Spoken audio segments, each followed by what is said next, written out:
AITA for rejecting my cheating wife after realizing she just wanted me for my inheritance? Well, honestly, I don't even know why I'm posting this, except that I feel like I'm losing my mind and I need to get this disaster off my chest before I start talking to the microwave like it's my therapist. I'm 32, male, and I've been with my wife, 30, since we were basically kids. I met her as a freshman at a state university in the Midwest. I was the nerdy computer science major with a ridiculous haircut and a Star Wars poster on my dorm wall. She was the beautiful girl who, for some reason, didn't mind that I wore socks with sandals for an entire semester. Yeah, I know. And we stuck together through it all. 12 years later, we were still together, married for 4 of those years. I loved her and still kind of do, which makes this all 100 times more complicated. She's been my best friend for so long. We were always in sync. Same taste in dumb action movies. Same hatred for people who clap when the plane lands. We never had real fights. Just silly stuff like me leaving crumbs in the butter or her using my towel, even when hers is right there. Anyway, we had this little circle of friends that carried over from college. One of them was Caleb, 31 male. Not a real man, obviously, but that's what I'll call him. Caleb and I also hit it off freshman year. He was my dorm neighbor. Loud, charismatic guy, the complete opposite of me, but somehow we clicked. He's the type of person who could make friends with a wall if you left him in a room with it long enough. The life of the party. Not the brightest bulb in the box, but I thought he was loyal. We've been buddies for over a decade. He was my best man at the wedding. He helped me move when my dad passed away. He's been there for every birthday, game night, and group outing. My wife and he always got along well too. They'd joke around, had the same vibe. I never felt anything weird between them. If anything, I used to joke that Caleb would have been a great wingman if I hadn't married the first girl I ever dated. Seriously, that's what I thought. Then, this happened. We're on a camping trip in the Poconos with 2 other couples. We'd planned it for months. It's a group tradition. Go out into the woods, pretend we like nature, eat burnt hot dogs, make s'mores, and act like we're on a survival show, even though we have air mattresses and a portable stove. The weekend is going well. Everyone's laughing, vibing, telling dumb jokes around the fire. I'm relaxed, no drama, no fights. My wife is acting normal, nothing out of the ordinary. Sunday morning comes.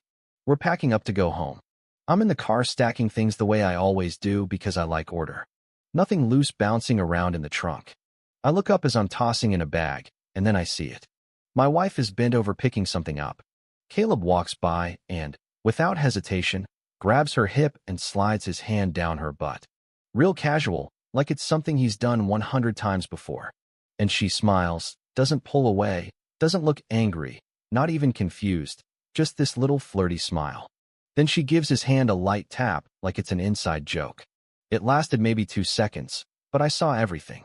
His face, her face, the body language, that small smile she gave him, which wasn't one of surprise or anger, it was familiar. I didn't say anything. I just stood there like, what the hell did I just witness? I looked around. No one else saw it. The other couples were busy with their own things. Nobody paid attention, except me.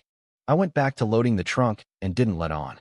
I'm not a screamer. I don't make public scenes. Insecure meltdowns are not my style. I handle problems like I handle code. I gather inputs, test variables, and eliminate the bugs. On the way home, she tried to talk like nothing happened. Asked where I wanted to stop for food. Talked about maybe doing another trip in the fall. I kept it superficial. I didn't give her anything to work with. She asked why I was quiet. I told her I was thinking about a work project. I wasn't lying. I was thinking, just not about work. I replayed what I saw probably 30 times during that drive. Every angle, every frame, his face, his hand, the way she reacted like it wasn't weird at all. Let's be real. You don't react like that unless something is already going on. That wasn't a one-time thing. That wasn't an, oops, he crossed a line moment. That was a we've done this before, just not when someone is watching moment. I got home, unpacked, acted normal, didn't confront her. Not yet. I went into detective mode. I'm not dumb enough to show my cards too soon. She's always had her phone locked. She changed the password a few months ago. Said it was because a friend got hacked. Seemed legit at the time. Now I'm thinking otherwise. I'm not the snooping type. Never have been. I don't go digging because I never had to. But now it's not snooping, It's checking the security perimeter. I'm not going to accuse her without solid proof. That's how you lose control of the narrative. You go in emotional, and she'll spin it. Make you look like the insecure one or like you're imagining things. That's not how I operate, but my eyes are open now. That one moment changed everything. I don't care how long we've been married. If something is going on, I'm going to find it, and I'm not sticking around to play landlord while someone else is getting handsy behind my back. Next step, find an entry point. Her phone is locked, but there's always a way in. Cloud backups, sync devices, maybe some old tech lying around she forgot to wipe. I was determined to find the opening. I always do. She has no idea the game has already started. A few days later, something happened that took me from, wow, that was weird, to, okay, I'm living with a cartoon villain. A couple of days after the camping trip, I was still keeping my composure, not saying a word about what I saw. I've been married long enough to know that if you walk into a situation without basic prep, you're basically walking into a trap. And it turns out, I didn't even have to try that hard.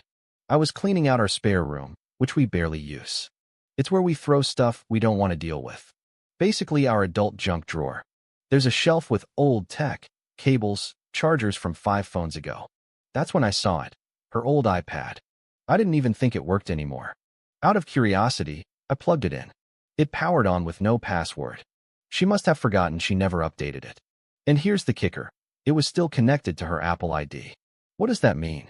Text messages, photos, cloud backups, notifications, apps, everything was still syncing. Yes, I couldn't believe my luck.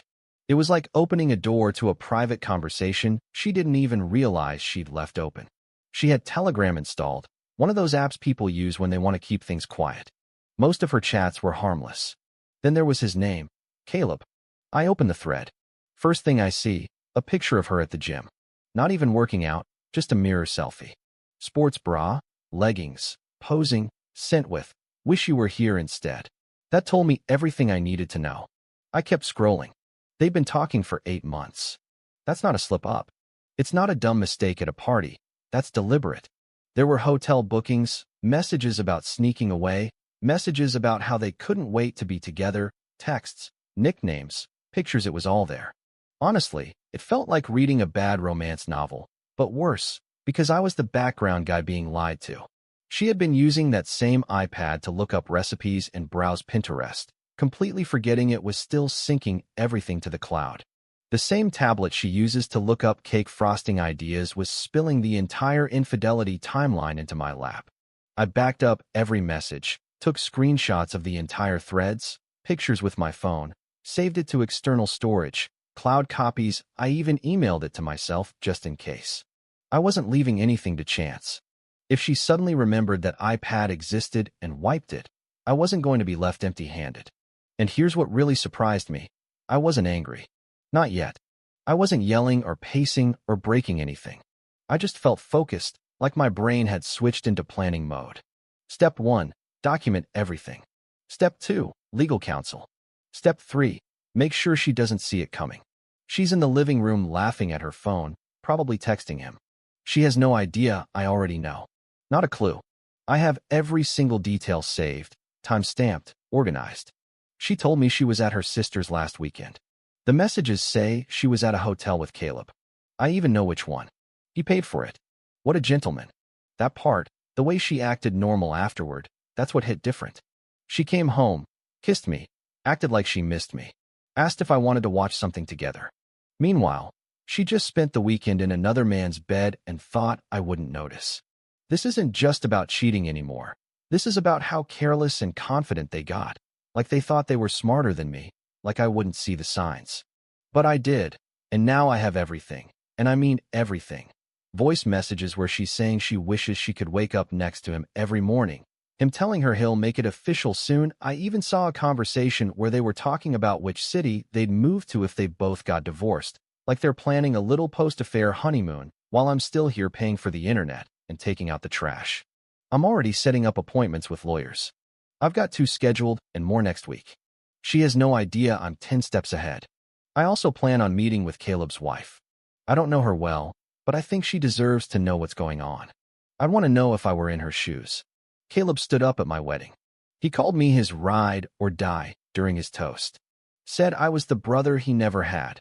And now he's sneaking off to hotels with my wife while telling his own that he's on business trips. You'd think with all the lying they do, they'd be better at it. Here's what makes it so easy. They got lazy. That's what happens when people think they won't get caught. They start getting sloppy. You'd think if you're cheating on your spouse, you'd cover your tracks, not leave them wide open on a forgotten iPad collecting dust on a shelf. But I guess it's hard to be stealthy when you're that full of yourself. I'm not rushing anything. This isn't going to be a dramatic explosion. No yelling, no suitcases flying out the window. That's not my style. This is going to be clean, quiet, final. Let her keep thinking everything's fine for a little while longer. Let her send him cute texts and pretend they're getting away with it. She has no idea she's already lost. She doesn't know the iPad gave her up. So at this point, I have more evidence than an IRS audit. Photos, screenshots, entire chat logs, hotel confirmations, voice note stuff that would make anyone with half a brain shut up and call a lawyer. And yet, I was still waiting, staying calm, acting normal while planning her exit behind the scenes. These two had more fake business trips than a bad sitcom. So while they were enjoying their little fantasy weekend, I contacted Caleb's wife. We met at a coffee shop. I showed her everything. No drama, no preamble, just facts.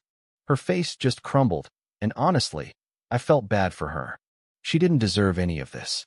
She thanked me, held it together like a champ, and said she needed to figure things out. I gave her my lawyer's contact and told her she wasn't alone. On Sunday night, my wife came home all smiles, like she just came from a spa day. She even brought cookies. Said her niece baked them and made extra just for me. The performance was good, I'll give her that. She kissed me, told me she missed me, asked if I wanted to watch a movie like nothing was wrong. As if she wasn't just in a hotel room doing God knows what with a guy who stood next to me at my wedding. I told her we needed to talk. She sat on the couch like we were about to discuss paint samples or some minor marital bump. She still had that annoying little smile on her face, the one she wears when she thinks she's in control. I asked her straight up to be honest. No games. She blinked like I'd spoken in another language. Of course, sweetie. You're scaring me. So I asked, do you love me? She nodded quickly. Yes. What kind of question is that? Are you happy in our marriage? She paused for just a second. Yes, I mean most of the time. Sometimes I feel like we're just existing. That was the first crack. Have I ever hurt you? Emotionally, physically, anything? She shook her head, serious. No, never. You've always been good to me. I let a few seconds pass. Then why are you cheating on me? Boom. Total silence. You could practically hear the wheels turning in her head, trying to invent an answer that didn't make her sound completely insane. What? She said, blinking way too fast. Where are you getting that from? I didn't answer. She went straight into panic mode. Honey, are you serious right now? What are you talking about? I just watched, let her stumble over her own lies. Then I said it plainly. I know about you and Caleb. That's when she actually froze, like her system just crashed. I saw everything. I know about the messages, the pictures, the hotel bookings, everything. Then the tears started, the crying, the apologies, the typical, I didn't mean for it to happen performance. She tried the usual stuff. It didn't mean anything. It only happened once. I was confused. I said nothing, so she switched tactics. I just didn't know how to talk to you anymore, she said through fake sobs. Caleb understands me in a way you don't. I finally spoke. What exactly does Caleb understand? She sniffled and dropped the single dumbest thing I've ever heard. He understands me and my body. He listens to me. He makes me feel seen. I looked at her. I could have laughed, but I didn't want to give her the satisfaction. Your body, I said flatly. So you cheated on me because he's fluent in body language. She ignored the sarcasm, plowed right ahead into delusion. You've been so distant lately. You're always working or thinking about work. I felt invisible. Caleb listens. He makes me feel valued.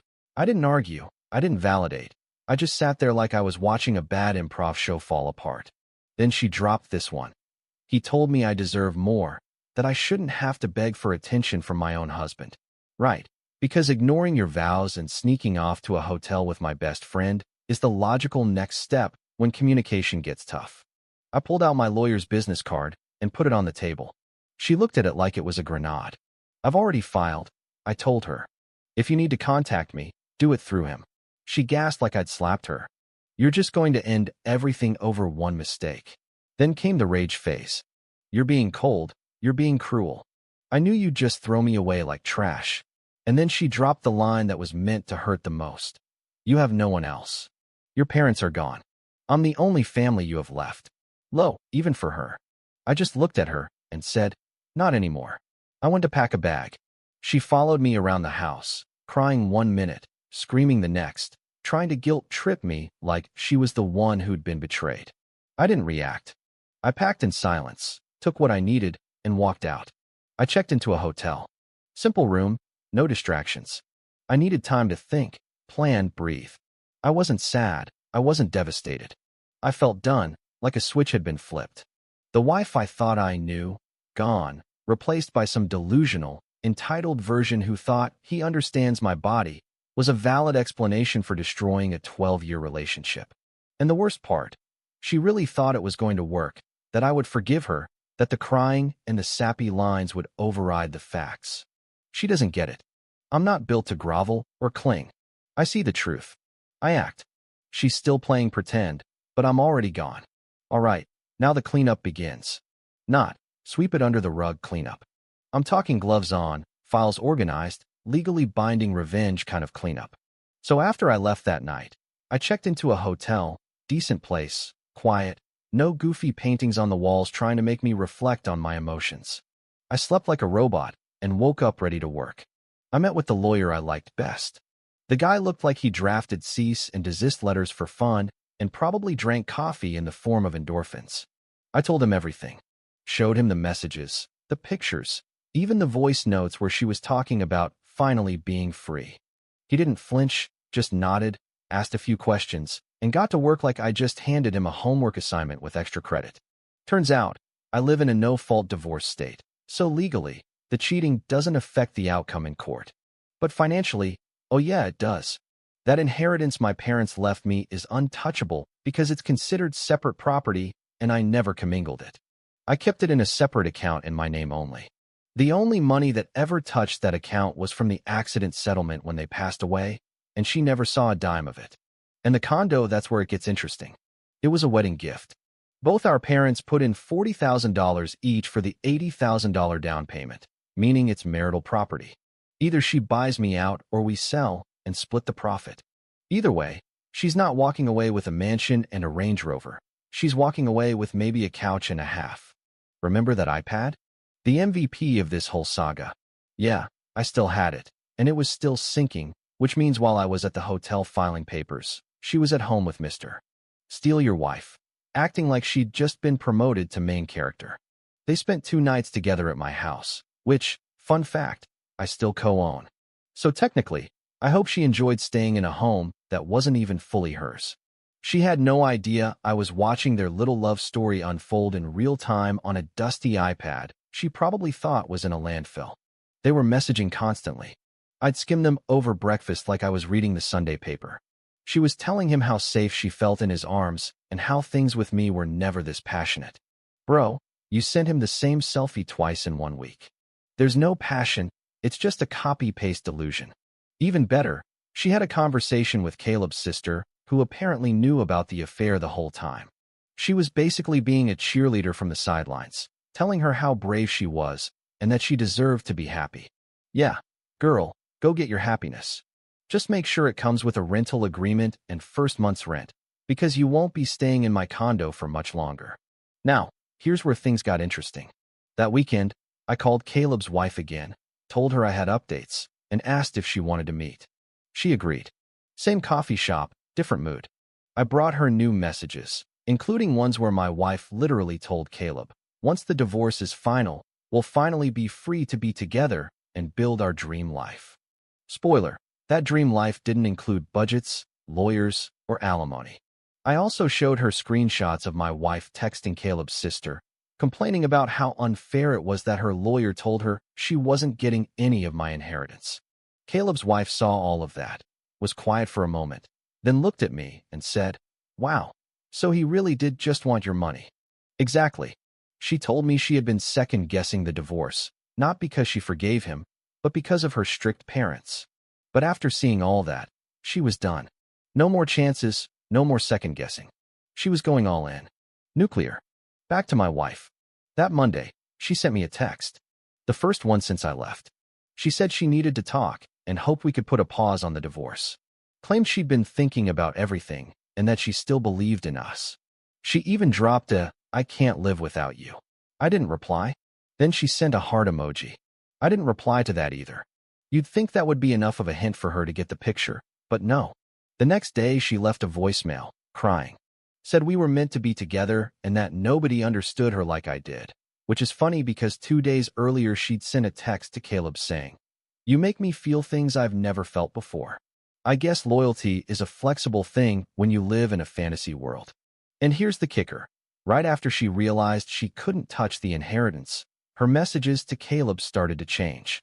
They weren't as flirty anymore. Less, "I can't wait to be yours," and more, "Things are just complicated right now." He noticed, too. He asked her if she was having second thoughts. She didn't respond. I was just there, reading it all, realizing something incredible. They didn't love each other. They didn't even like each other. They were just two selfish people trying to ride each other's coattails into a fantasy life that didn't exist. And when they realized they weren't getting a payout for cheating, the whole thing fell apart. I was still silent. My lawyer told me not to communicate with her directly, that every text went into the folder, every voicemail saved, every "please let's just talk" archived, because eventually she would try to spin the story. Say I left her with no warning, that I was cruel, that I gave up. No, I didn't give up. I just ended the game early, and she never saw it coming. So just when I thought I'd seen every play in the Desperate Cheater's Handbook, she pulls a baby out of her manipulation magician's hat. Yes, a damn baby. I was minding my own business, trying to close on my new apartment, half listening to a podcast about productivity hacks I'll never use, when a text from her comes through. Just seeing her name on the screen made my jaw clench, but curiosity won. It came with an ultrasound picture attached. No hello. No can we talk. Just an image of her uterus, as if that would erase 8 months of betrayal. Underneath it, "I wanted you to be the first to know. I'm 7 weeks pregnant. Please, let's talk before you make any more decisions." I stared at it for a full minute. I thought I was hallucinating or that she'd just pulled a random ultrasound from Google, but no. The date on it matched the week before. Now, I haven't been with her since October 11th. Yes, I remember the exact date because it was the last time we had relations before I started sleeping with one eye open. 7 weeks ago. That puts conception right around Halloween. And let me tell you, the scariest thing I saw that day wasn't a costume. It was her saying, "I really think the baby is yours." Oh, you think? That's reassuring. Let me just toss out a paternity test and go with your gut feeling. I didn't reply. Instead, I opened the iPad, which was miraculously still syncing. I searched every chat, every group, every app. Nothing. Not a mention of a missed period, not a pregnancy test, nothing sent to Caleb, not a whisper of "I might be pregnant" to her friends, her sister, not even in her notes. Zero. So either she found out and told absolutely no one, which, for a drama queen like her, is highly unlikely, or she made the whole thing up and only just got pregnant after realizing she was about to be cut off financially. I forwarded everything to my lawyer. I told him I wasn't responding directly and that we'd handle it carefully. He agreed. Said we'd demand a court-ordered paternity test if she tried to make any legal claims with it. A day later, she sends another text. Voice note this time, crying. "I know this is hard to hear, but maybe this is a sign. Maybe this is our chance to fix what's broken. I don't want to raise this child without its father. Please, don't punish an innocent baby for my mistakes." Yeah, right. Coming from the same woman who was playing house with my friend in my living room 5 minutes ago. I stayed quiet, gave her nothing. Then came the follow-up texts, her family messaging me. Her mom, who I hadn't heard from in 2 years, suddenly popped up. "We're so happy for you both. Congratulations. Let us know how we can help." Her sister, "I knew you two were meant to be together all along. This baby is a blessing." Meanwhile, I'm sitting in a hotel room wondering if I'm living in a remake of The Truman Show. How the hell do you cheat, lie, manipulate, and then act like this is some Disney redemption arc? At that point, I started to wonder if Caleb knew. Back to the iPad. Oh yeah? He found out. She told Caleb about the pregnancy after I cut off communication. And instead of stepping up, he panicked, not because he was afraid of fatherhood, but because he realized she might try to pin the baby on me for financial support while keeping him as a backup plan. He blew up in the messages. He told her straight up, "Don't drag me into your guilt trip just because he won't talk to you. You're only calling it his baby because you know I can't support you." She tried to soothe him with the classic, "It's not about money. I want a stable future," which is just the PR version of "I'm chasing the paycheck." They went back and forth. She called him selfish. He told her she was playing both of us. She tried to play innocent, and then he dropped the real bomb. "Funny how you stopped saying it was mine the second he asked for a paternity test?" Bam! That one made me laugh out loud, by myself. She really thought she could fake a pregnancy, hook me with pity, and maybe, just maybe, use a baby as a golden ticket back into the house she was trying to get me kicked out of. I let another week go by. She sent more updates, screenshots from a pregnancy app, telling me the baby was the size of a blueberry, like we were a couple planning a gender reveal instead of co-starring in a low-budget betrayal documentary. She finally tried to call me. I didn't answer. Then she texted again, "I know you're scared. I am too, but this is a life we created. It's real, it matters. Yeah, so do boundaries, paternity tests, and not cheating on your husband with his best friend. Those things matter too." I stayed silent. I didn't let her know I was watching everything from behind the curtain. Every time she lied to Caleb, every time she told him, "He's just in shock, he'll come around," I screenshotted it, saved it, backed it up. You don't manipulate a smart man and expect him to play dumb. The moment she realized I wasn't caving, not texting, not calling, not buying the theatrics, everything changed. I was gearing up for court, gearing up for my exit, gearing up for a life that didn't include her fake tears, her fake baby, or her fake future with me. This wasn't a rough patch. This was war. And she brought a juice box to a sniper fight. And guess who magically miscarried less than 2 weeks after announcing she was 7 weeks pregnant? Yeah, shocker. She sent me the text mid-morning. Simple and dramatic. "I lost the baby. Please don't text me. I'm grieving." And that was it. No explanation, no follow-up. Just dropped it like a microphone and disappeared. I looked at the text like, "Cute story. Tell it again with medical records." Because let's be real, there was no baby. There never was. This was a last-ditch, desperate attempt to guilt me before the divorce was finalized and the money train left the station. She didn't even have the stamina to fake it long-term. The second I didn't take the bait, the whole thing fell apart. And how did she explain it? When pressed, she blamed stress. Said she was heartbroken because I wasn't supporting her. That Caleb's yelling made it worse. She claimed we were both emotionally abusing her. I guess in her mind, refusing to be manipulated is the same as abuse. What really happened? Well, the meltdown with Caleb finally exploded on the iPad. Oh yeah, still syncing. Bless that forgotten little tablet. I saw the whole thread. He was pressing her nonstop for answers. He was suspicious. He said things weren't adding up, that she was being shady. She kept deflecting. She told him I was gaslighting her, that I was threatening to take her to court over the baby. False. I was just documenting her circus. Then Caleb said something that sealed it. "You never even told me you were late. Now you're saying you're pregnant. Are you lying to both of us?" She fired back with, "I knew you'd say that. You just want to get out of your responsibility. I wish I'd never trusted you with this." Trusted him with what? A fake fetus? The best part was when she called his sister, the one who knew about the affair and was cheering her on like a good enabler. She told her I was being emotionally cold, unsupportive, and was weaponizing DNA tests. The sister replied bluntly, "Well, he said he wants proof. That's not unreasonable."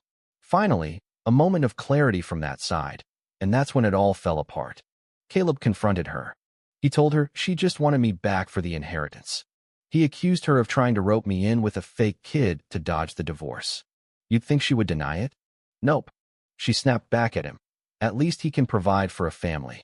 What can you offer me besides lies and empty promises?" And remember, this was the same guy she was supposedly going to build a new life with. And now she's calling him broke and useless because her plan didn't work. Poetic. So now he's blocked her. His wife went ahead with the divorce. Friends have cut them both off. Our old group chat is basically a ghost town. The 2 stars of this love story have been left on red by everyone. And I'm just closing out the last of the paperwork. Found an apartment, Signed the lease. I move next week. When I went back to the condo to get a few more things, she tried to corner me. She looked rough. Messy hair, no makeup. Same hoodie for 3 days straight. She tried to play it soft. Said she didn't want to fight, that she just wanted to talk like two people who once loved each other. I didn't say anything. She started crying. Asked me how I could be so cold. Said she'd lost everything. I finally spoke. You didn't lose it. You gave it away. She tried to blame me again. So that's it. You're just leaving like none of this ever mattered. I picked up my box of stuff, looked her in the eye, and said, it didn't matter to you when you were sneaking off to hotels with my friend. So yeah, I'm leaving. That shut her up. She hasn't texted me since. Her fake pregnancy arc is dead. The inheritance is locked down. Her golden goose flew the coop and changed the locks on the way out. You want to know what cold revenge looks like? It's not yelling. It's not fighting. It's not even confronting. It's silence. It's watching her try every trick in the book while you sit back, document it, and walk away clean. It's letting her dig the hole, watching her get inside, and then calmly tossing the shovel in after her with a smile. So, the divorce was finalized last Thursday.